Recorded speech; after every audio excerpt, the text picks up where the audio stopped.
Olá, gente, bom dia, shalom para todos. Que a paz que excede todo entendimento esteja com cada um de vocês. Já fazia um tempinho que eu não passava por aqui, não fazia uma live, e hoje houve uma necessidade de estar passando para deixar a aula de número 2 da Escola Bíblica Dominical, que no domingo passado tivemos a primeira aula, porque ela falava sobre o mistério da Santíssima Trindade, né? Ou seja, um estudo sobre a Trindade. E ela é a base de todos os temas que vêm pela frente. Então, eu dei preferência pela primeira aula. E aí, devido o domingo passado ser o dia da segunda aula, então hoje eu estarei passando a lição de número 2 para os alunos e para quem mais quiser assistir, participar. E então é isso. Semana passada nós falamos sobre... O tema fala o mistério da Trindade, mas na verdade, o mistério é tudo aquilo que está oculto em Deus. Então, se foi revelado, já deixou de ser mistério há muito tempo. Agora, já não é mais mistério, não está mais oculto em Deus. Ele revelou por meio dos seus, né? Por meio dos seus. Então, vamos ver aqui. Primeiro eu vou fazer um fundinho sobre a Trindade, para depois a gente estudar a lição de Deus, o Pai, em específico, né? Deixa eu aumentar aqui um pouquinho o volume, para poder ficar legal. Enfim, dei aula domingo sobre a Trindade, onde nós aprendemos que Deus ele é uma fonte, uma essência, ele é autoexistente, ele não precisa de alguém para poder existir, porque ele é autoexistente, ele sempre existiu, sempre existirá de eternidade a eternidade, né? E a Trindade, ela é uma unidade composta de 3 pessoas, em essência e em divindade, né? Em essência e em divindade. Então, o mesmo poder que o Pai tem, ele deu ao seu Filho que foi gerado. Logo, seu Filho foi gerado, ele provém do Pai. Todo filho que provém de um pai, ele tem a genética, ele tem o DNA, ele tem a essência do Pai. Então, porque as pessoas fazem muita confusão com essa questão da Trindade, faz um horror, e você fala, meu Deus, é impossível da gente compreender, e não é impossível. Era um mistério que já foi revelado, e se foi revelado, é só a gente prestar atenção no que a gente está ouvindo, naquilo que a gente está lendo, naquilo que a gente está aprendendo sobre a Trindade, que é possível a gente compreender a Trindade sim, né? Então, o Pai, ele é criador, o Filho, ele é redentor dessa obra que ele criou, e o Espírito Santo, ele dá continuidade na santificação, na regeneração, né? Enfim, então, estou dando esse paninho de fundo para vocês compreenderem o que a gente estudou no domingo, né? Hoje nós vamos estudar em específico a pessoa de Deus Pai. Tem pessoas que fazem um milkshake tão grande, que ao invés das pessoas ficarem esclarecidas a respeito da Trindade, elas ficam assim a ponto de surtar, sem conseguir compreender. Eu uso alguns tipos de ilustração para que vocês consigam compreender melhor. Por exemplo, eu estou aqui com esse copo de água, né? Ele está com limão para eliminar as toxinas do meu corpo, né? Mas é água. Então eu faço uso da água, por exemplo. A água ela se apresenta na natureza, ela se revela no estado líquido, que é esse aqui, no estado sólido, que é em forma de gelo, e ela se apresenta em estado gasoso, que é aquela evaporação. Quando você põe água na chaleira, ferve, ela evapora. Ou então quando a chuva cai, né? E aí começa o ciclo da água na natureza. Cai, aí evapora e retorna de novo para tornar a cair. Enfim, é o ciclo da água na natureza, aquele ciclo que ela faz, né? Então a água, o que eu quero resumir com isso? Que a água, ela é representada nos 3 estados, sólido, líquido e gasoso. Porém, ela não deixa de ser água. A essência dela, a fonte dela sempre vai ser água, né? Mas as formas como ela se apresenta na natureza é diferente. Ela não deixou de ser água. Também tem, algumas pessoas fazem a ilustração do ovo, né? O ovo, ele é um ovo, é uma unidade, mas ele é composto de casca, de gema, e de clara e de gema. Se tirasse a existência da clara no ovo, ele deixaria de ser ovo. Se tirar a gema, ele deixa de ser ovo. Se tirar a casca, piorou, né? Adeus ovo. Adeus ovo. Mas ele não deixou de ser ovo, né?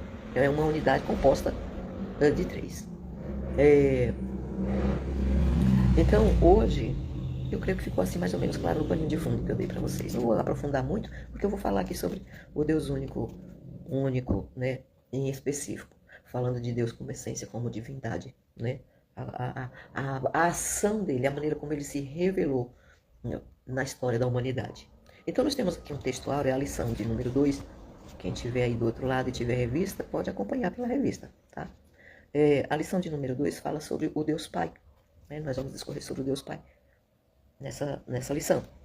Tem um texto áureo, que é aquele que, vamos dizer assim, que se destaca de forma maior dentro da leitura em classe. Então nós temos aqui Mateus 11, 27, e a parte C, que diz assim, ó: ninguém conhece o Pai, senão o Filho, ou seja, senão Jesus. E aquele a quem o Filho quiser revelar. O que a gente compreende com isso?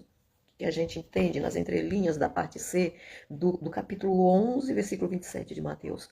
A gente compreende que ninguém, mesmo absolutamente, conhece o Pai. E aí alguém pode chegar para mim e falar assim, você está falando besteira, porque a Bíblia diz que Moisés via Deus face a face, que é uma figura de linguagem, não quer dizer que ele via Deus. Porque em outra passagem bíblica diz que ninguém conseguiria ver Deus e permanecer vivo. Quando Moisés pediu para Deus se apresentar para ele, que ele queria ver a face de Deus, Deus foi o primeiro a falar que ninguém que visse a face dele conseguiria ficar vivo para contar a história, né? Então, já destrói toda essa tese aí. E quando Deus se apresenta para Moisés, a Bíblia diz que ele se apresenta na fenda da rocha, né? Se apresenta na fenda da rocha. Ele fala para Moisés, eu vou mostrar só a minha bondade para ti. E aí, no relato humano, diz que ele passou e Moisés viu ele pelas costas, né? Então, Moisés não viu o rosto dele. E o que aquela passagem bíblica tem a ver, tem para nos transmitir? Por que Deus se apresentou através da fenda da rocha? Através de uma brechinha, né? Através de uma brechinha. Porque a rocha é um tipo de Cristo. A rocha é um tipo de Cristo. E se ele se apresentou através da fenda da rocha de uma brechinha, quer dizer o quê? Que Deus iria se apresentar face a face para o homem por meio da pessoa de Jesus Cristo. O ministério de Jesus durou 3 anos, aproximadamente 3 anos e meio. Então é uma fenda mesmo.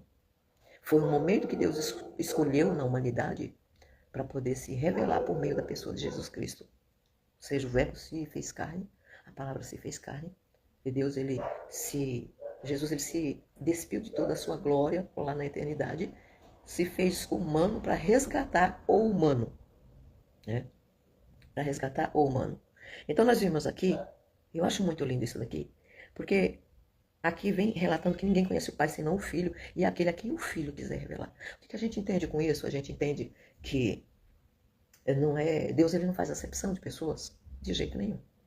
Para salvação ele não faz acepção de pessoas. Jesus ele morreu na cruz do Calvário por todos, não foi só pelos mais bonitinhos, mais engraçadinhos, mais isso, mais aquilo, não. Ele morreu por toda a humanidade.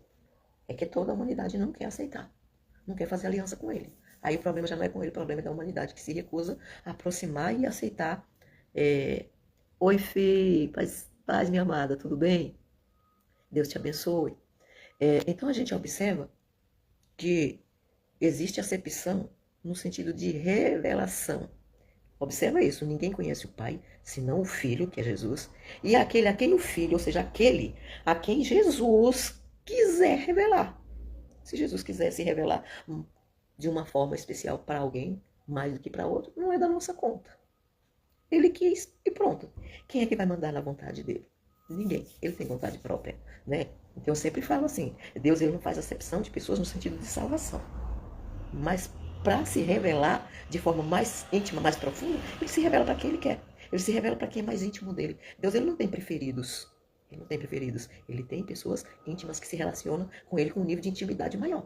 Então, se eu tenho um amigo que ele está mais tempo comigo, é claro que ele vai conhecer mais de mim, porque ele está ali o tempo todo comigo. Aquele que vem uma vez por ano na minha casa, só faz uma visita de vez em nunca, ele vai conhecer pouco de mim. Então é a mesma coisa com Deus. Se você tem uma intimidade maior com Deus, ele vai se revelar de forma maior para você. Agora, se você não faz questão de ter uma intimidade, de manter um relacionamento baseado nos princípios dele, ele não tem obrigação nenhuma de se revelar para você. E nem para mim, né? Então, quer conhecer Deus de uma forma mais íntima? Se aproxime mais dele, né? Nós vemos se não me engano, em Deuteronômio, dizendo que as coisas que era para revelar, Deus ele nos revelou por meio da sua palavra. E os mistérios dele, ele revela para quem ele quiser. Então isso quer dizer que a palavra de Deus está acessível. Isso aqui está acessível para todo mundo, tem várias versões. Desde a linguagem mais acadêmica até a linguagem mais atualizada, mais moderna, a gente tem. Então a gente não tem desculpa de dizer que não conhece a Deus, né? Nós estamos numa campanha na igreja, 15 dias de oração e palavra. Só oração e palavra. Então a gente tira um período falando com Deus. E depois reserva um tempo para Deus falar conosco. Ai, coisa chique, coisa maravilhosa. O ser humano tem esse acesso a Deus e muitos recusam. Porque nós falamos com Deus por meio da oração e damos ouvido quando ouvimos a palavra dele, quando estudamos, quando pesquisamos, quando estudamos a fundo a palavra dele, né? Então fica essa dica para nós nessa introdução aqui. Deus, ele não se... ninguém conhece a Deus, senão por meio do Filho, ou senão a quem o Filho quiser revelar, né? Deus se revela por meio da pessoa de Jesus Cristo. Não adianta criar atalhos para chegar até Deus, não. O único mediador que a Bíblia, as Escrituras Sagradas, nos deixa claro, entre Deus e o homem, não é o Antônio, não é a Maria, não é o João, não é o Joaquim, nem a Antonieta, não, é Jesus. Foi o único que se despojou de toda a sua glória na eternidade, desceu na terra, se ofereceu como sacrifício em nosso lugar para nos resgatar da maldição do pecado. Paz do Senhor, Carlos. A paz, Ju. Não sei se é Ju, se é a Mia ou se é a Dan. Mas vamos lá então. Na verdade prática da nossa lição, diz assim: conhecemos a identidade, os atributos e a glória de Deus Pai por meio da revelação de Cristo e da ação do Espírito Santo, né? Eu costumo sempre falar assim, a Bíblia ela não é difícil de entender. Ela só é difícil de entender para quem tem dificuldade de se relacionar com Deus. Quem tem facilidade de se relacionar com Deus, ela não é difícil de entender. Porque a gente lê uma vez. Pelo menos comigo foi assim. Eu não sou melhor do que você aí do outro lado. Quando eu leio uma vez a palavra de Deus que eu não consigo compreender, eu vou buscar compreender, eu clamo a Deus, Espírito Santo, o Senhor habita em mim, o Senhor é parte de Deus, que Ele colocou dentro de mim. E a Bíblia diz que o Senhor sonda as profundezas de Deus. Então eu quero que o Senhor revele essa palavra para mim. E eu busco referência. Primeiro, para a gente compreender, eu preciso entrar aqui para vocês aprenderem como ler a Bíblia e compreender. Você lê um versículo, não entendeu? Vai para o texto todo. O texto ainda te deixou meio na dúvida? Vai para o contexto, volta para aquilo que veio antes do texto que você está lendo, que é o contexto, que você vai compreender o que é que a palavra está querendo dizer, né? E hoje em dia a gente tem um acesso tão grande de pesquisa para conhecimento, para esclarecer o que é que a palavra está dizendo, gente, que só não compreende a palavra de Deus quem não quer mesmo, quem não está interessado. Quem está interessado consegue sim. Primeiro que é o único livro que você lê e o autor está junto com você, que é o Espírito Santo. Não é nem junto, ele habita dentro de você. Não tem esse negócio de chegar na igreja e dizer, quando eu cheguei aqui, o Espírito Santo já estava. Se você for o primeiro a chegar, é mentira, não estava não, porque ele não habita em casa feita por mãos de homens, ele habita em você. Então o primeiro irmão que chegou, sim, aí Jesus chegou junto com ele, né? O Espírito Santo está ali. O Espírito Santo não passeia porque ele não é entidade, ele não é demônio, ele não é diabo, ele habita em nós, né? Enfim, vamos lá. Na leitura semanal, a leitura diária, nos diz em Mateus 6,9 que o Pai é o nosso Pai Celestial, né? Porque está descrito lá no Pai Nosso que estás no céu. Não diz que ele está na terra, presença, mas a habitação, o trono dele é lá nos céus, e ele habita em nós por meio do Espírito Santo, né? Do seu Santo Espírito. O Espírito ele provém de Deus também. Então nós vimos aqui na terça-feira em Deuteronômio, quase falo em línguas, né? Deuteronômio capítulo 6, versículo 4, dizendo que o Senhor é o único Deus verdadeiro. Deus ele é o único Deus verdadeiro no sentido de dizer que os outros deuses foram criação e invenção da mente do homem, ídolos. De onde vem a palavra idolatria? Ídolos. Então, nesse sentido, ele é Deus único e verdadeiro, absoluto. Mas na revelação da sua essência, ele é triuno. Ele é uma unidade composta de três: Pai, Filho e Espírito Santo. Pai Criador, Filho Redentor e Espírito Santo, aquele que faz o acabamento final, que santifica, que regenera, que prepara para devolver a humanidade de volta ao Criador do jeitinho que ele deixou o primeiro casal antes de pecar. Né? Então vamos lá. Aí na quinta-feira veio 1 Timóteo 2,5. O Filho é mediador entre o Pai e os homens. Isso eu acabei de explicar. Né? Depois vem sexta-feira, que seria Gênesis 17. Gênesis 17:1. Deus o Pai é todo poderoso. Todo poderoso. Não existe ninguém acima de Deus. Eu sempre falo, o povo que serve a Deus não era para ter tanto medo de outras coisas que pertencem ao mundo das trevas. Por quê? Primeiro, Deus ele está acima de todos, de tudo e de todos. Logo, se ele está acima, não tem ninguém acima dele. Então, abaixo dele, todos recebem comando, todos recebem ordem, todos executam os seus planos, querendo ou não. Acaba cumprindo o propósito de Deus aqui na Terra. A gente acha que cumpriu o propósito de Deus é estar na igreja 24/48, não é não, viu, gente?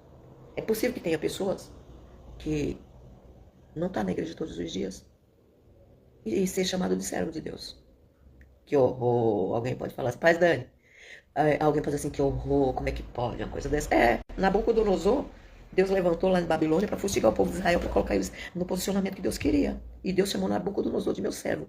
Então, Nabucodonosor foi uma vara de ferro nas mãos de Deus para executar juízo, para ensinar, para executar os propósitos de Deus na vida do povo de Israel, que andava em desobediência na presença de Deus. Então Deus usou Nabucodonosor para sitiar Jerusalém, levar o povo cativo e passar 70 anos lá aprendendo a servir a Deus de verdade, né?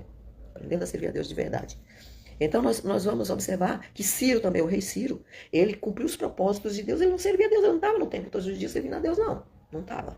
Mas Deus chamou Ciro de meu servo. Ele disse que Ciro iria cumprir o propósito do coração dele, porque quando Deus manda, quando Deus dá ordem, qualquer ser humano tem que obedecer, né? E principalmente aqueles que servem a ele, que tem já uma ligação, uma conexão maior com ele, né? E aí no sábado, a passagem bíblica fala sobre o grande eu sou, Êxodo 3,14. Deus é o eu sou. O que é eu sou? Eu sou aquilo que você precisa que eu seja na tua vida. Eu fui aquilo que tu precisou que eu fosse lá no passado, né, na tua vida. E no presente, eu sou aquilo que você precisa que eu seja na tua vida. E no futuro eu serei. Ou seja, eu suprirei todas as necessidades. Não é aquilo que a gente quer, é as nossas necessidades. Deus não fica... Ele pode até nos mimar de vez em quando, mas ele trabalha em cima das nossas necessidades. Certo? Então, a passagem bíblica que nós vamos ler... Gente, só um momentinho, deixa eu pegar um outro celular meu aqui, pra poder ficar atento no horário que eu trabalho. Sou uma mulher trabalhadora agora, né, Dani? Ocupadíssima, em casa e fora. E eu preciso estar antenada aqui. Ah, não, o horário tá bom. Vamos lá, a leitura bíblica feita em classe foi em Mateus 11, do 25 ao 27, e João 14, do 6 ao 11. Depois vocês podem estar conferindo na Bíblia de vocês. Mateus 11, do 25 ao 27, nos diz o seguinte: naquele tempo, respondeu Jesus... Disse, graças te dou, ó Pai, Senhor do céu e da terra. Veja bem, o poder de Deus, o Criador, soberano. O próprio Jesus faz uma oração e diz, graças te dou. Rendendo graças a Deus, sendo gratos. Que às vezes, Deus ele precisa nos ensinar isso. Né? Nós amanhecemos o dia com uma ingratidão tão grande que a gente esquece até de agradecer. Que nós amanhecemos respirando sem ventilação mecânica de uma UTI. Né, como muitos estão lá na UTI. E nós esquecemos disso. A gente amanhece assim tudo todo. Levanta da cama, às vezes já atrasado, catando. Mas engraçado é que a gente nunca tá atrasado para pegar isso daqui. Deixa eu ver aqui o que a Maria mandou para mim aqui. Depois que a gente... o dedinho para cima, o dedinho para baixo. É que a gente vai dizer, Senhor, me perdoa. Graças eu te dou pelo dia e pela noite que o Senhor me deu, né? Porque eu dormi. O Senhor cuidou do meu sono e eu acordei, só levantei porque o Senhor também me acordou. Né? A gente esquece dessas coisas. E Jesus nos dá esse exemplo aqui. Dizendo, graças te dou, Pai, Senhor do céu e da terra, que ocultaste estas coisas aos sábios. Ou seja, a revelação de Deus não é para quem se acha sábio, soberbo, altivo, nariz empinado. Não, não. A revelação de Deus, ele deixa bem claro aqui, ó. Ocultaste essas coisas aos sábios e instruídos que receberam instrução. E revelou aos pequeninos. Aqueles que às vezes não sabem nem falar Jesus. Às vezes fala Jesus, luz, nós sobe para cima e nós desce para baixo. Deus tem um prazer para essas pessoas, né? Pessoas simples, que se sentem totalmente dependentes da pessoa e do Senhor Jesus. O segredo de nós conhecermos as revelações da parte de Deus para nossas vidas é sempre entender que tudo vem do Senhor. Tudo.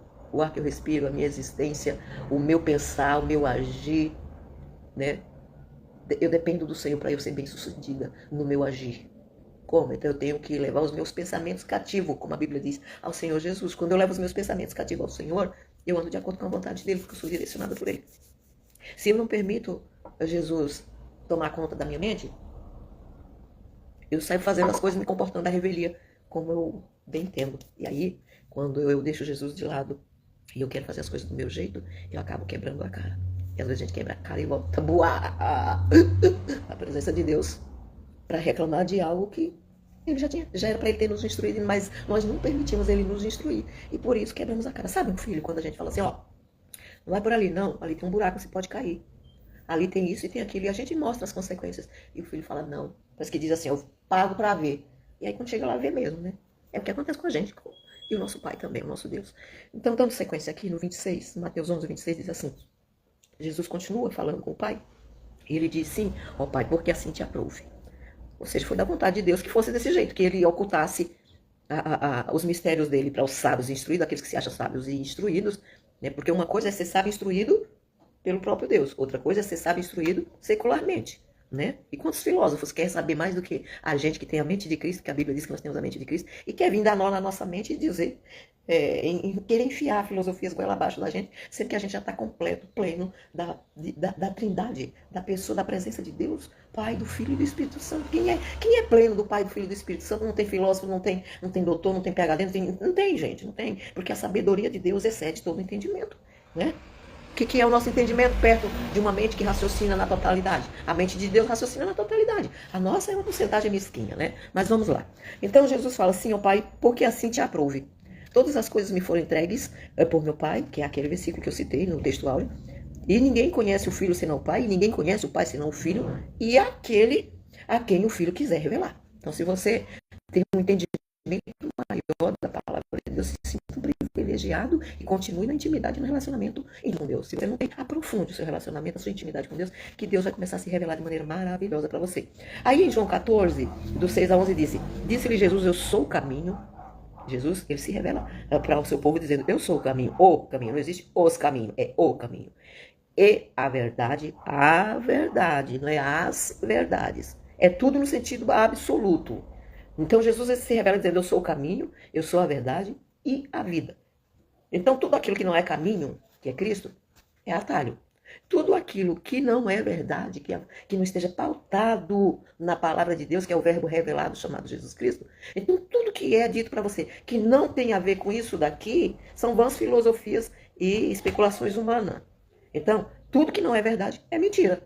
Ou tem uma ponta de ficção, de coisa da cabeça do homem, do surreal, que não condiz com aquilo que Deus deixou aqui escrito. Então, se ele é o caminho, ele é a verdade, ele é a vida, não as vidas, né? Ele é a vida. Então, tudo que está fora dele é morte. Não é vida, né?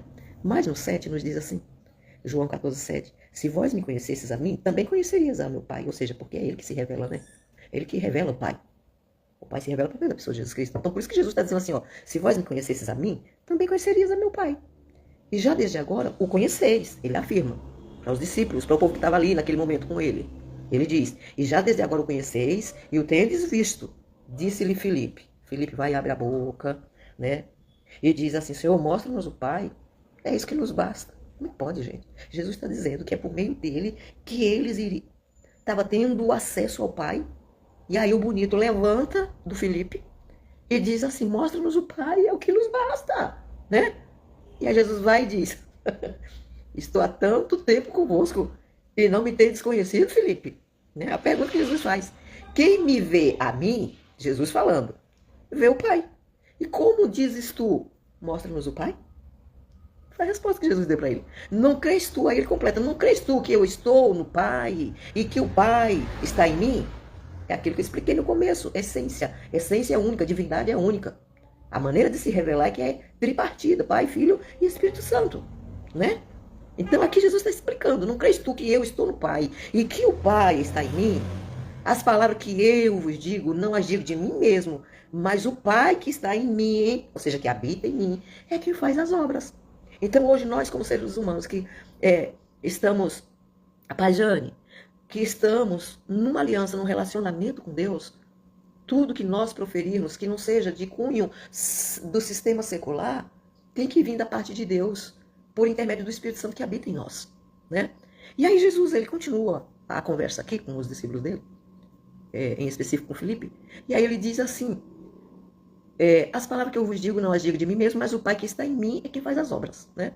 Aí ele vai completo e diz, crede em mim que estou no Pai, e o Pai está em mim. Crede em mim, ou seja, creia em mim, ao menos por causa das mesmas obras. É como se Jesus dissesse, vocês não estão vendo as obras que eu estou aqui durante o meu ministério na terra, eu estou executando, eu estou colocando em prática, eu estou me revelando o Pai por meio da minha pessoa. Vocês não estão vendo o que eu estou fazendo? Se vocês não creem que eu estou no Pai, que o Pai está em mim, será que dá para vocês acreditar, pelo menos por ter visto, né? Como diz o povo, ó, por ter visto as obras, os milagres, as curas, tudo aquilo que eu tenho feito, né? Será que não dá para vocês compreender? Era isso que Jesus estava querendo dizer, né? Mas vamos lá, que as horas se avançam. Aqui na introdução nos diz assim, a doutrina da Trindade é um mistério revelado. E eu até, conversando com meu esposo, eu falei, deixou de ser mistério. Quem escreveu essa revista se expressou mal, porque se já está revelado, deixou de ser mistério. Mistério é enquanto está oculto em Deus. A partir do momento que nós já estamos sabendo, deixou de ser mistério e passou, né, a existir. Então, nós vemos aqui nesse comentário da introdução que a Trindade, ela é revelada, ela é a central, ele é o centro. Isso daqui é o centro da fé cristã. Nós estamos embasados, o cristão ele está embasado na existência dessas três pessoas numa só essência, numa só divindade, né? É um só Deus em três pessoas coeternas. O que é, Lu, coeternas? É que estão juntas desde a eternidade. A gente observa lá em Gênesis, eu falei no domingo, que Deus ele estava criando. Pode observar, no princípio criou Deus os céus e a terra era sem forma e vazia, o Espírito pairava sobre a face. Deus estava criando, mas o Espírito estava cooperando ali com a criação. E aí Deus disse, haja, haja. Esse haja é o verbo, é o logos. É o verbo pronunciado para criar todas as coisas. Então veja bem que Deus criou, mas o Espírito Santo estava pairando e o verbo estava executando, colocando, trazendo à existência o que estava sendo pronunciado por Deus. Olha como é lindo isso. Então, coeternos quer dizer que essas três pessoas, elas estavam juntos desde a eternidade. Na essência, eles estavam juntos. Na divindade, eles estavam juntos. E aí diz que há um só Deus em três pessoas coeternas, que estão juntas desde a eternidade. E ainda diz assim, ó, três pessoas coeternas consubstanciais. Nossa, não precisa falar difícil desse jeito. Eu não entendo o que é isso. Consubstanciais é que provém da mesma essência ou da mesma substância. Que provém da mesma substância, né, da mesma essência. Essa palavra consubstanciais ou consubstanciação quer dizer isso. Então, são três pessoas coeternas, que estavam juntas desde a eternidade, que provêm da mesma essência, mas elas são distintas. O Pai, o Filho e o Espírito Santo. E durante esse trimestre nós vamos conhecer cada um de forma individual. Não individual no sentido absoluto, porque quando um estava criando, os outros estavam participando. Quando Jesus estava redimindo, cumprindo, vindo aqui na plenitude dos tempos, cumprindo o plano da redenção, o Pai também estava cooperando e o Espírito também, lembra?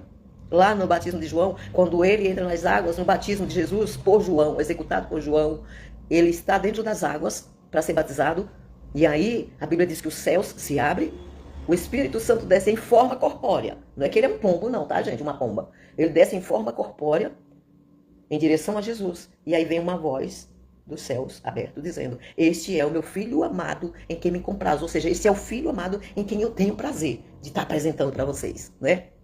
É como se Deus estivesse dizendo isso. Então ali estava três pessoas da mesma essência atuando no mesmo momento. O filho sendo batizado, o Espírito descendo sobre ele, não porque ele não fosse ungido, não porque ele não tivesse a habitação do Espírito Santo, mas o Espírito desceu sobre ele para executar o ministério terreno aqui, né?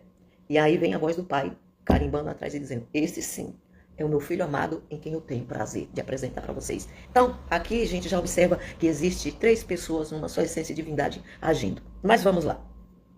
O Espírito, o Pai, o Filho e o Espírito Santo, dentre essas três pessoas, nós estudaremos nessa lição a identidade, a revelação, a pessoa de Deus, como nós já começamos aí na introdução. Aquele de quem procede o Filho e o Espírito. Ou seja, Deus ele é a fonte eterna da divindade. Ele é a fonte da essência. Ele é a fonte da substância. Ele é a fonte da divindade. E dessa divindade ele gerou o Filho e ele também enviou o Espírito Santo, que provém dele também, da essência dele, da fonte dele. Né? Então, por meio da fé, somos convidados, né? Somos convidados a conhecer e nos relacionar. Não tem como eu me relacionar com uma pessoa que eu não conheço. E eu não entendo como é que muitos cristãos conhecem assim, uma partícula, uma coisinha de Deus e estagna ali e fica, gente, eu não consigo compreender que tipo de relacionamento é esse. Porque a Bíblia diz o seguinte, conheçamos e prossigamos em conhecer. Não é pra gente conhecer, ou pronto, já conheci, pronto. Não, conheça e prossiga em conhecer. Você pode me conhecer hoje, Mas para você me conhecer melhor, você tem que conviver comigo mais e mais e mais para poder eu conseguir conhecer com profundidade. Então, por meio da fé, nós somos convidados a conhecer e nos relacionar com o Pai Celestial. Aí nós vamos ver a identidade de Deus, o Pai. O Pai é o único Deus verdadeiro, como eu já falei. O Pentateuco, ou seja, os 5 primeiros livros da Bíblia, de Gênesis até Deuteronômio, ele nos diz o seguinte, ele declara: ouve Israel, o Senhor nosso Deus é o único Senhor. Moisés, sendo porta-voz de Deus, dizendo para Israel o que Deus estava mandando dizer. Ouve Israel, o Senhor nosso Deus é o único Senhor. É o único que governa. É o único que tem todo o governo da terra, da humanidade, de tudo que existe, de tudo aquilo que foi criado na palma da sua mão. É ele que tem o domínio, é ele que governa.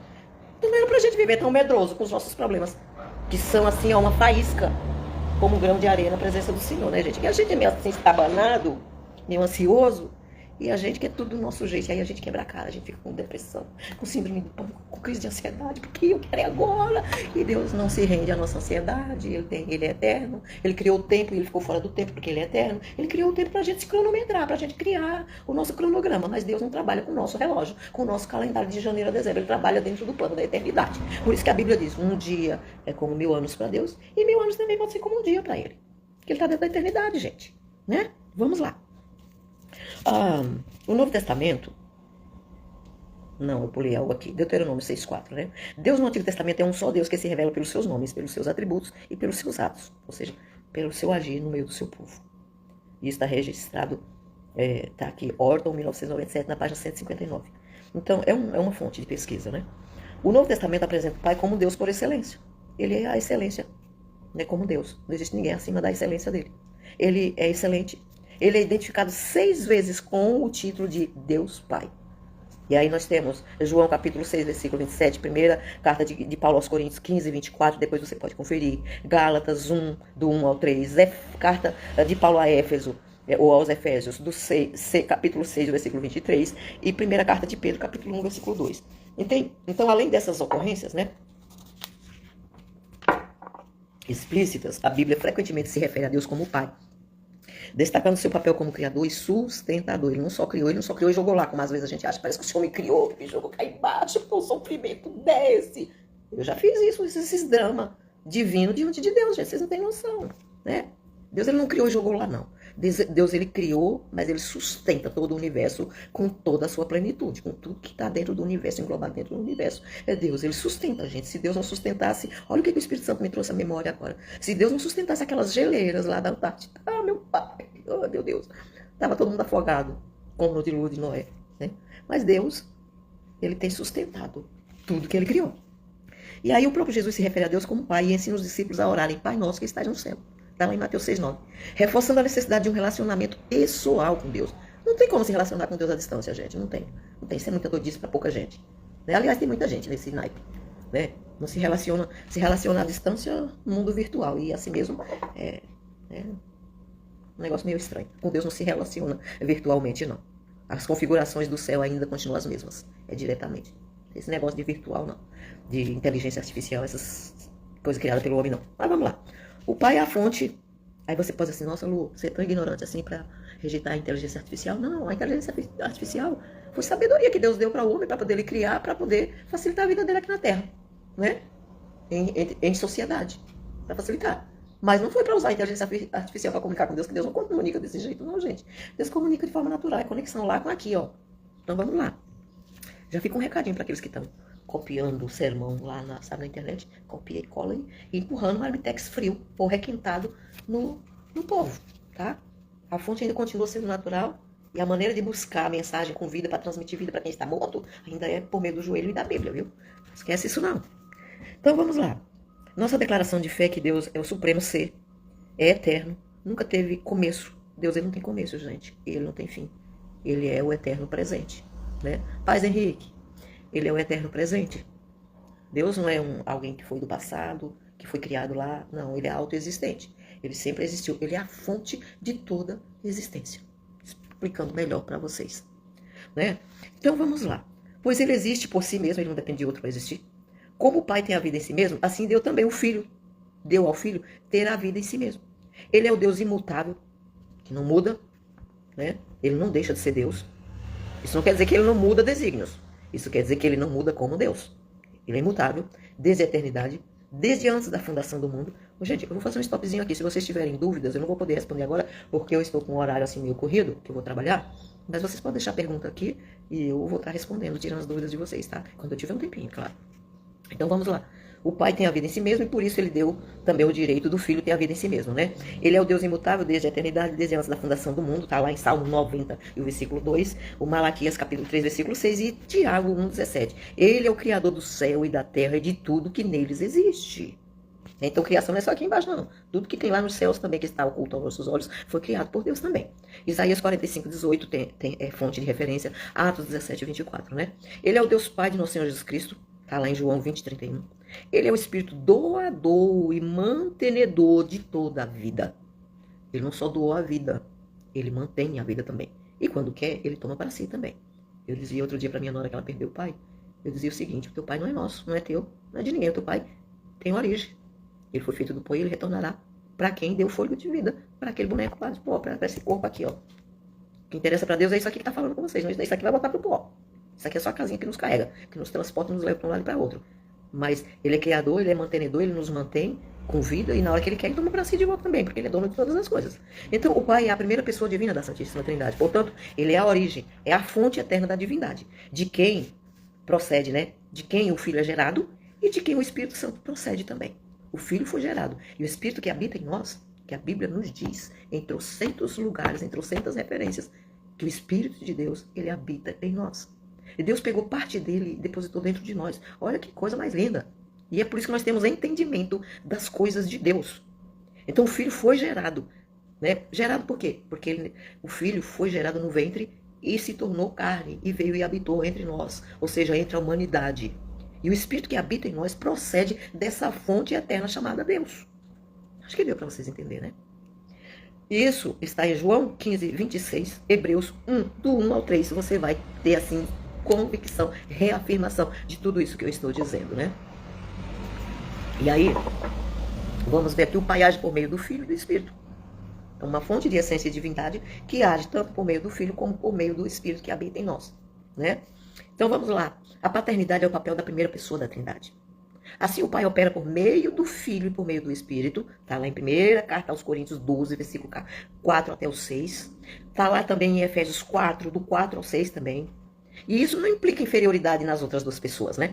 Mas expressa a maneira como os três, né? As três pessoas operam inseparavelmente. Eles operam, eles trabalham inseparavelmente. Cada um conforme sua distinção pessoal. O Pai proclama as palavras criadoras, de acordo com o Salmo 33, 9, e o Filho as executa. Lá no Gênesis, lembra quando eu falei para vocês que o Pai pronunciou, o verbo entrou em ação e executou, né? Colocou em prática, veio à existência. O Pai planejou a criação, o Filho entrou em ação e trouxe à existência. O Pai planejou a redenção, mas quem executou foi o Filho e as realizou. Né? Ele concluiu a obra dele aqui na Terra, que foi a redenção. Ou seja, de nos justificar diante do Criador. Justificar o quê? Se justifica um erro, algo errado que a gente fez. Então a Bíblia diz que toda a humanidade está destituída, foi destituída da glória de Deus por causa do pecado. Então Jesus, ele vem no plano da redenção, no seu ministério aqui na Terra, e nos justifica, ele se coloca em nosso lugar, ele se fez pecador no meu lugar, ele se fez maldito no meu lugar. Por que maldito? Porque a morte de cruz era para malditos, era maldição. E Jesus foi executado, pendurado numa cruz, para justificar a mim e a você diante do Criador. Ou seja, para quitar a nossa dívida e dizer, ó, tá pago, tetelestai, tá pago, quitei tua dívida, rasguei tua promissória. Agora o que você tem que fazer? É só seguir a minha palavra, é só viver de acordo com a minha vontade, nos meus princípios, né? Se deixar ser guiado pelo meu Espírito. Mas vamos lá. Então o Filho executou o plano da redenção. Temos referência a Tito 1, versículo 2. E o Filho as realizou. Está lá em João 17, 4. Quando ele está finalizando o ministério dele e dando os últimos direcionamentos para os seus. Quando o Filho retornou ao céu, o Espírito Santo foi enviado. Acho que vocês já leram. Se não leram, lá em João 14. Ele 14:26. Isso, em João 14:26, Jesus ele disse que ele ia para os céus, ele iria retornar, mas que ele enviaria um outro consolador, ou seja, uma outra pessoa da mesma essência que eu. Eu estou enviando para vocês não se sentir órfãos, para vocês não achar que eu fui e deixei vocês sozinhos. Eu vou enviar o Consolador para poder consolar, confortar vocês, para poder direcionar vocês aqui na Terra, para dizer como vocês devem andar, né? Então, o Consolador e Ensinador, conforme o credo de Atanásio, lá no século V, nenhuma das três pessoas é antes ou depois da outra. Ele sempre existiu numa só essência de divindade. Nenhum é maior ou menor que o outro, mas as três pessoas são co-eternas e co-iguais. Eu acho que ficou bem clarinho aí para vocês, né? Então, vamos lá. O Pai revelado em Cristo. O Pai se revela aos humildes, como eu já falei. Exalta ao Pai, Jesus exalta ao Pai acerca de uma profunda verdade espiritual. Quando ele diz, ocultaste essas coisas aos sábios e instruídos e as revelaste aos pequeninos, está lá em Mateus 11:25. Os primeiros intitulados sábios, do grego sopós, são aqueles que detêm a inteligência por educação. Lembra que eu falei aí do sistema secular? Uma educação acima da média. Esses são considerados sábios aqui na Terra. E que do grego se expressa sopós. Os outros, ou seja, os instruídos, do grego sinetós, são as pessoas com cultura e instrução. Esses vocábulos caracterizam os fariseus. Lembra que o povo, sem palavras, né?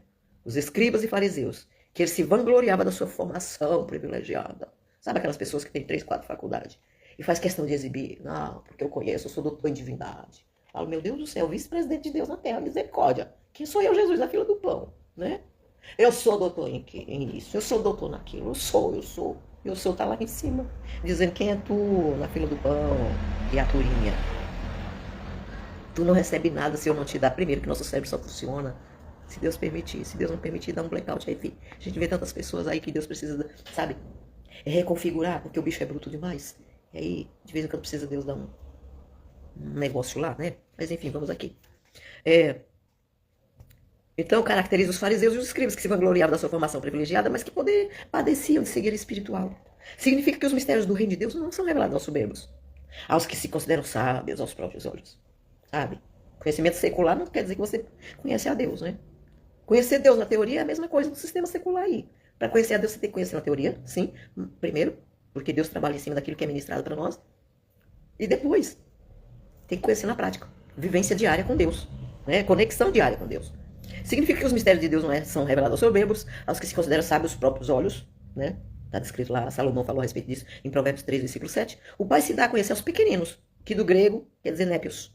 Aquele que possui a humildade das crianças. Por isso que Mateus, Jesus fala lá, né? Por intermédio do Evangelho segundo Mateus, no capítulo 18, versículo 2 ao 4. Que quem não se tornar como criança não verá o reino de Deus.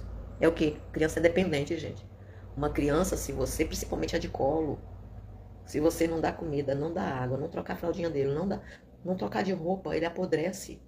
A mesma coisa é a gente que se sente autossuficiente, fora da presença de quem pode cuidar de nós. E é por isso que Deus fala pra gente se tornar como uma criança. Criança briga agora com o outro. Então pega lá no parquinho da escola, né, dentro de casa com os pais, mas daqui 2 minutos ele dá uma voltinha lá, com o bico desse tamanho, mas daqui a pouco ele volta e chama o amiguinho pra brincar de novo, né? Isso é humildade demais, né? Isso é inocência demais, é pureza. Demais aos nossos olhos que somos maus, né? Que somos terríveis. Já temos um histórico, que já temos alguns anos na Terra, né? E achamos que a coisa é do nosso jeito. Vamos lá. O Pai... Tomei até um susto, gente. Quase que ia derrubar meu copo com água aqui, irmão. O Pai se faz conhecer pelo Filho, né? Cristo afirma que o conhecimento do Pai é mediado exclusivamente por Ele. A intimidade entre o Pai e o Filho é absoluta e perfeita. Ninguém conhece o Pai senão o Filho e aquele a quem o Filho quiser revelar, né? Que eu já falei lá atrás. Essa declaração revela 2 princípios importantes. O Pai é um ser pessoal e relacional com quem a gente pode se relacionar. Só é possível conhecer a Deus por meio do Filho. O único mediador, volto a dizer, entre Deus e os homens. O Filho é o intérprete supremo do Pai. Ele é o único capaz de revelar a sua natureza, a sua vontade e amor. Sem Cristo, qualquer tentativa de conhecer o Pai será incompleta ou distorcida. Ao contrário, né? E fadada ao erro e à idolatria. Por isso que tem muitas pessoas que para chegar a Deus vai pelo copo d'água, através do copo d'água. Porque tem os misticismos dentro da igreja também, umas esquisitices. Paz Morgador. É o que tá aqui, né? O endereço. Mas eu não sei o nome. O nome mesmo. Mas tô te dando a paz pelo que tá escrito aqui, né? Que Deus te abençoe. E você e sua família. Então a gente observa que Jesus, Ele vem, ele é o único mediador. E ele diz assim, que ninguém vem ao Pai senão por mim. Não é vai, como muitos dizem, distorce. A Bíblia diz, ninguém vai ao Pai senão por Jesus. Não é vai não, viu gente? É vem. Jesus falou assim, ninguém vem ao Pai senão por mim. Ninguém chega ao Pai se não for por ele, ele estava dizendo. Ele nem disse vai, porque vai é ir sozinho. É ir sozinho. Mas como para a gente chegar até Deus tem que ser por meio dele, aí ele diz, ninguém vem ao Pai senão por mim. Né? Vamos lá. Sem Cristo qualquer tentativa, já falei isso daqui. Quem vê o Pai vê o Filho. Quem vê o Filho também vê o Pai, né? No diálogo com Filipe, Jesus revela outra verdade sublime. Quem me vê a mim vê o Pai. Essa declaração ratifica a doutrina da unidade, né, revelada por meio das três pessoas da Trindade. Jesus é perfeita expressão do Pai, o qual, sendo o resplendor da sua glória e a expressa imagem da sua pessoa. Ele é o resplendor da glória de Deus, né? Porque Deus é a fonte maior de glória, de resplendor, né? Então ele é o resplendor, é a forma como Deus encontrou de resplandecer, de se revelar para o homem, né? Revelar a glória dele para o homem. Então Jesus é a expressa imagem da sua pessoa. Hebreus 1:3 fala sobre isso daí. A unidade entre pai e filho é essencial e inseparável. O próprio Jesus disse lá em João 10, versículo 30. Ele diz, eu e o Pai somos um. Aí alguém pode dizer, como? Como isso? Na essência e na divindade, né? Mas se revela separadamente. O filho, ele age em total, não é parcial não, total comunhão com o Pai. E os versículos que falam sobre a comunhão com o Pai é João 4:34, João 5:30, João 6:38 ao 40, João 8:28 e 29. Depois você pode estar conferindo isso. Conhecer Jesus é desfrutar. A gente conhecer Jesus Cristo, fazer aliança com Jesus, se relacionar com Jesus, é desfrutar, traduzindo em miúdos, é desfrutar da presença do Pai, né? Então, numa síntese, o Pai é plenamente revelado em Cristo, sendo conhecido apenas por meio do Filho, que é a expressão exata do Pai, né? Vamos lá, minha hora aqui, eu tenho que acelerar um pouquinho. Não vou ser tão minuciosa, mas eu já estou na última parte da aula, né? A pessoa de Deus Pai. Os atributos incomunicáveis do Pai, nós vamos ver aqui, são qualidades exclusivas dele, da divindade, da essência dele, né? Isso quer dizer que só Deus o Pai tem? Não. Os atributos incomunicáveis do Pai são qualidades exclusivas da divindade. Logo, Cristo e o Espírito Santo, Jesus e o Espírito Santo faz parte da mesma essência, né? Da mesma essência. Então são qualidades exclusivas da divindade e por isso o Pai, o Filho e o Espírito Santo têm esses atributos aqui. Elas pertencem apenas a Deus Pai, bem como ao Filho e ao Espírito Santo, e mais ninguém. E não pode ser compartilhada pelo ser humano. Por exemplo, os principais atributos são autoexistência. Ele não depende de ninguém para existir, enquanto que a gente depende de Deus para existir, né? Deus existe por si mesmo, não depende de nada para existir, nem de ninguém. Está lá em Êxodo 3,14, quando ele diz eu sou o que sou. Tem João também, capítulo 5, versículo 26. Eternidade, Deus não tem começo e nem fim. Eternidade quer dizer isso. Não tem princípio de dias e não tem fim. Ele é autoexistente, né? E ele é eterno, né? Ele não precisou de alguém criá-lo. Deus não tem começo nem fim, não está limitado pelo tempo. O tempo é pra gente, como eu já expliquei aqui na aula. Tempo existe. O Cronos é nosso. Calendário, reloginho, ampulheta, enfim. Agora, Kairos é de Deus, é eternidade. E ele vive no Kairos, ele não vive no nosso, no Cronos. Por isso que muita gente se frustra na presença de Deus, porque acha que Deus tem que agir. Deus tem que agir no meu tempo. Tu vai ficar esperando, porque ele não age dentro do teu tempo, ele age dentro da eternidade, né? Clamo por misericórdia, que aí quem sabe ele muda desígnios, né? Então ele pode acelerar o processo e trazer a vitória. Deus não tem começo nem fim, não está limitado pelo tempo, tá lá Salmo 90, versículo 2, e Isaías capítulo 57, versículo 15. Imutabilidade, Deus não muda. Ele é sempre o mesmo, como Deus. Como Deus. Os desígnios dele, ele pode mudar, né? Mas como Deus, ele não muda. Os desígnios, eu falo assim, as tomadas de decisões, né? Deus, ele falou lá para Noé, eu vou acabar com essa raça humana, porque eu me arrependo de ter criado eles. Eles são maus, eles são perversos, eles pecaram, ficaram destituídos da minha glória, e eles agem por instinto como animais, eles são terríveis. Estou traduzindo em miúdos para você compreender melhor. Mas aí ele destrói, ele começa uma nova raça humana. E aí ele põe lá o arco-íris como símbolo da aliança, do pacto entre ele e a humanidade, que nunca mais ele vai destruir com água, né? Toda a humanidade, né? Porque tem alguns lugares que ele vai lá e presta atenção em mim. Sou eu que ainda mando, né? Tu aí embaixo não. Né? E dá uma lição pra gente. Mas é isso daí, vamos lá. Ele é onipotente, quer dizer que ele é todo poderoso. Ele não tem poder, ele é o poder que emana do alto, né? Ele é o poder. Deus é todo poderoso e nada pode frustrar os seus desígnios. Aquilo que Deus intentou fazer, existe a vontade absoluta e a vontade permissiva. E geralmente os desígnios dele ficam aqui nesse absoluto.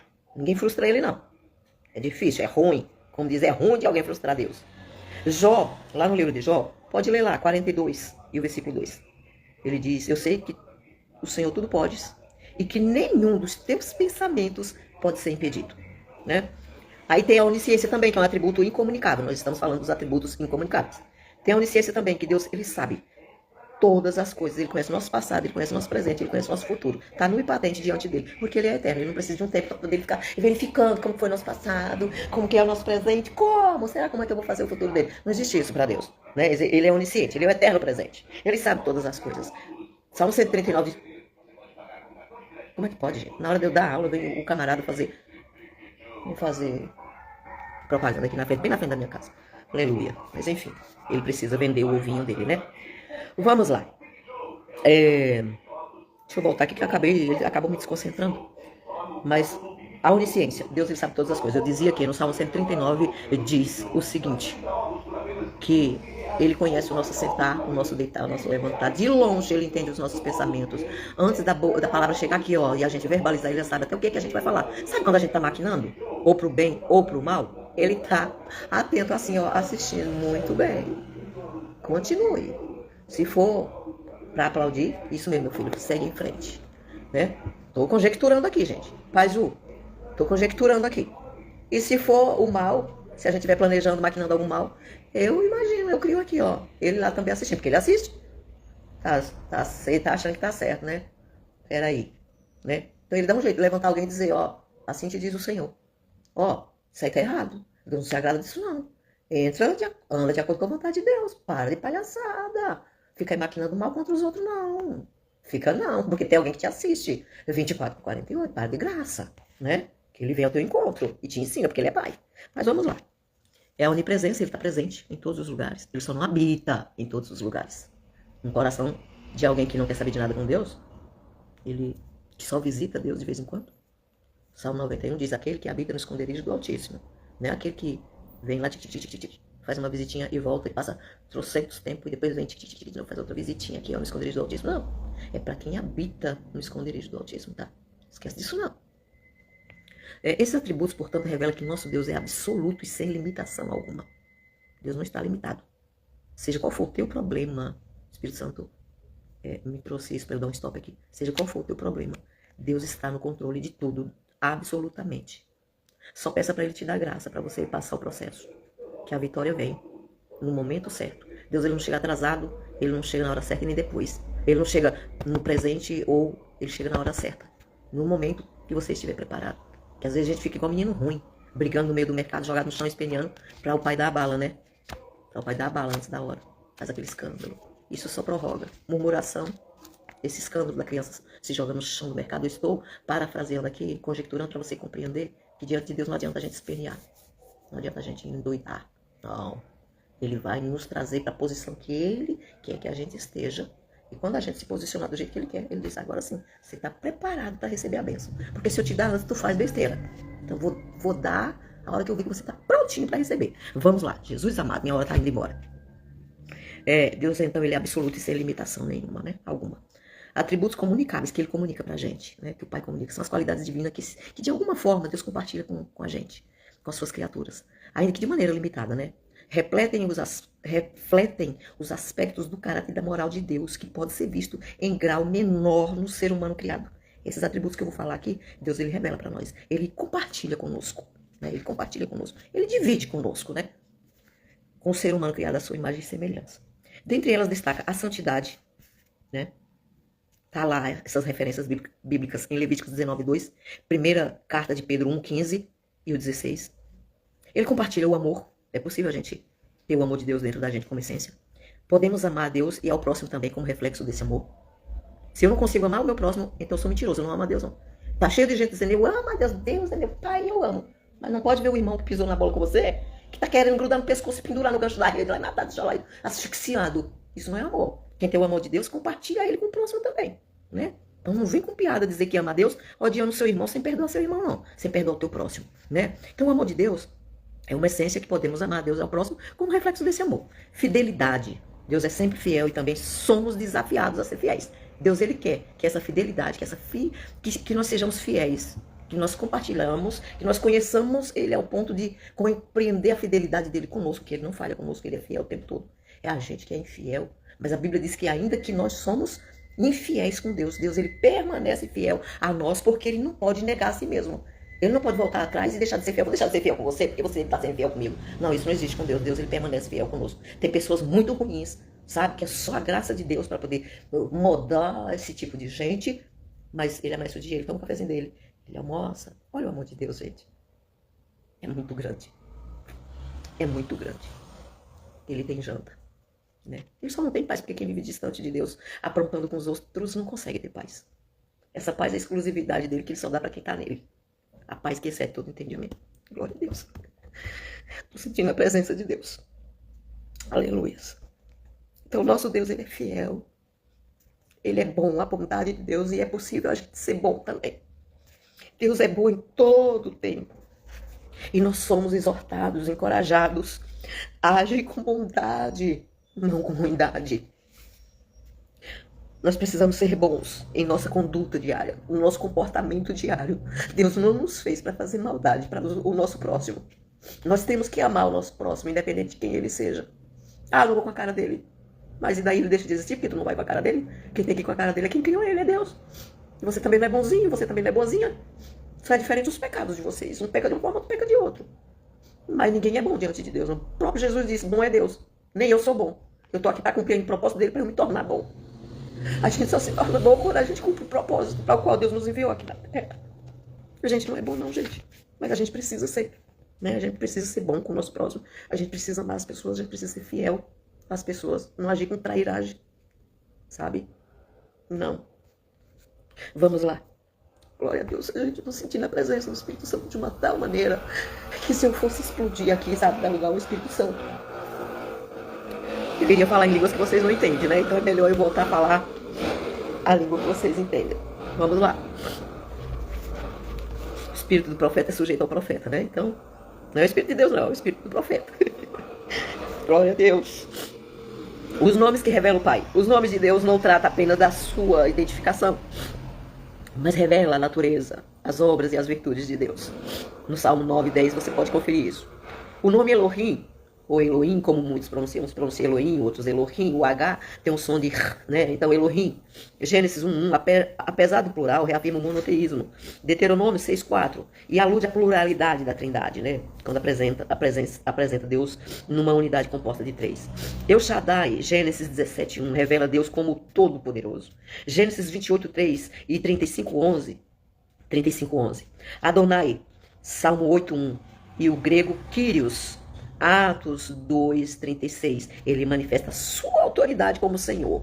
O que é ser Senhor da minha vida? É governar a minha vida. Às vezes eu tenho Jesus como Salvador, mas não tenho Ele como Senhor. E como eu não tenho Ele como Senhor, aí eu ajo do jeito que eu bem entendo. Porque sou eu mesmo que governo a minha vida. E quando eu governo a minha vida, aí vem as consequências. E a gente não pode reclamar de Deus. Porque Deus fala assim por meio da sua palavra. De que se queixa o homem? Ele queixa dos seus próprios pecados. Ou seja, traduzindo em miúdos, você se queixa porque você não anda na minha presença. Se você andasse na minha presença, você pecaria menos, né? E teria mais contentamento. Então vamos lá.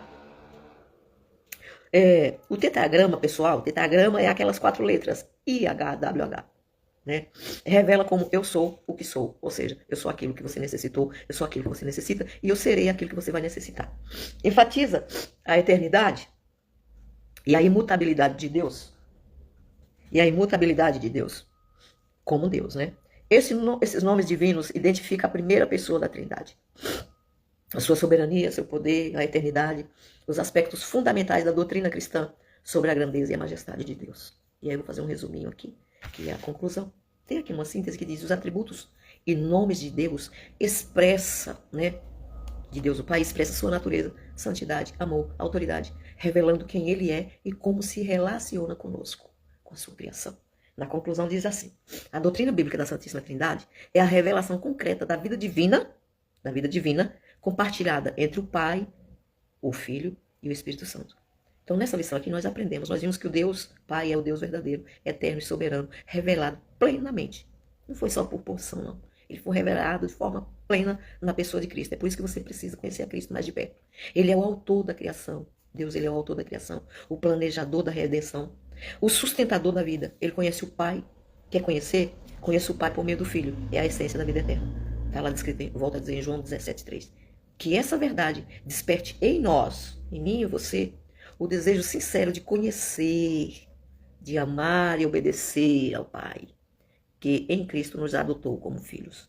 Por meio de Cristo, que veio e nos redimiu através do sacrifício da cruz, Cristo nos adotou, estávamos lá perdidos, Cristo nos adotou por meio do sacrifício da cruz de Cristo e trouxe de volta ao Criador. Nós somos adotados, filhos em adoção. A nação escolhida para representar Deus na terra foi Israel, mas a igreja do Senhor, ela está aqui na terra para representá-lo. Que Deus abençoe. Já são 11h44, misericórdia, daqui a pouco eu preciso ir trabalhar. Tenho poucos minutos para me preparar, mas fica aqui essa aula. Eu creio que Deus se revelou para quem não conhecia ele de forma minuciosa por meio dessa aula. É possível, se você prestou bastante atenção, ou vai prestar bastante atenção no que for dito aqui, vai ser possível você conhecer um Deus de uma forma mais profunda, né? De uma forma minuciosa. Eu vou encerrar aqui com uma oração. E eu queria convidar vocês para orar comigo, tá? Tanto vocês que estão aqui assistindo, como aqueles que irão assistir também. Que o Senhor os abençoe, que o Senhor os guarde, você e sua família. Que a bênção do Senhor venha sobre a vida de vocês, de forma, como a Bíblia diz, recalcada, sacudida. Sabe quando você precisa sacudir assim? Recalcada é quando você coloca. Eu encho esse copo de semente aqui, coloco as sementes aqui, ela é recalcada. Sacudida é quando eu dou uma batida assim para a semente descer para eu pôr mais, né? Recalcada, sacudida e transbordante. É assim que é a bênção do Senhor nas nossas vidas. Que a bênção do Senhor venha de forma transbordante. Transbordante é quando você despeja tanto que derrama, até para o próximo, até para quem está ao redor. E eu encerro aqui dizendo que Deus nos dá a bênção de forma transbordante só quando a gente tem generosidade dentro da gente e consegue compartilhar com quem necessita. Se a gente é muquirana, morto de fome, atravessa o mar, como dizia o bispo Alex, com um sorrisal na mão e do outro lado ele está intacto, sabe? Ou apaga a luz com cascudo para não ter que abrir a mão nesses 2 dedinhos. Aí fica difícil de Deus dar a bênção transbordante, né? Porque vai transbordar para quem? Para você mesmo, né? Tem uns que têm excesso, que é o que a gente vê a desigualdade social aí. Uns têm excesso e outros morrem de fome. Isso é falta de Deus no coração. Isso é falta de generosidade. Porque não era para a sociedade agir dessa forma se vivesse debaixo do esconderijo do Altíssimo, né? Vamos agradecer a Deus. Pai querido e amado, eu quero te agradecer por cada cristão, por cada irmão, cada irmã que aqui está, que participou dessa aula, aqueles que irão assistir ainda, que o Senhor venha abençoá-los, que o Senhor venha recompensá-los, que o Senhor venha abrir o entendimento, tirar os comichões dos ouvidos, para que eles possam ouvir na teoria, mas colocar na prática no dia a dia. Quero te pedir para que o Senhor guarde as famílias de cada um aqui representado, que o Senhor venha guardar, que o Senhor venha proteger, que o Senhor venha ser o provedor, o sustentador dessas famílias. Não deixe faltar nada. Se tem alguém internado, que o Senhor visite no hospital do Senhor, porque eu não tenho condições de visitá-los. Mas que o teu Espírito, que não existe impedimento para o Senhor entrar numa UTI e trabalhar, que o Senhor venha entrar numa UTI, numa área de isolamento, que são o Senhor e aqueles que têm autorização para entrar, conseguem entrar, que o Senhor venha entrar nas áreas de isolamento também. E venha dar vitória para o teu povo. Eu quero te pedir que o Senhor renove as forças daqueles que estão enfraquecidos, que o Senhor venha trazer ânimo, que o Senhor venha nutrir a alma deles por meio dessa aula, que eles venham se colocar de pé na tua presença, para a glória e louvor do teu santo nome. Que Deus abençoe, que Deus guarde, e um beijo no coração de cada um, tá bom?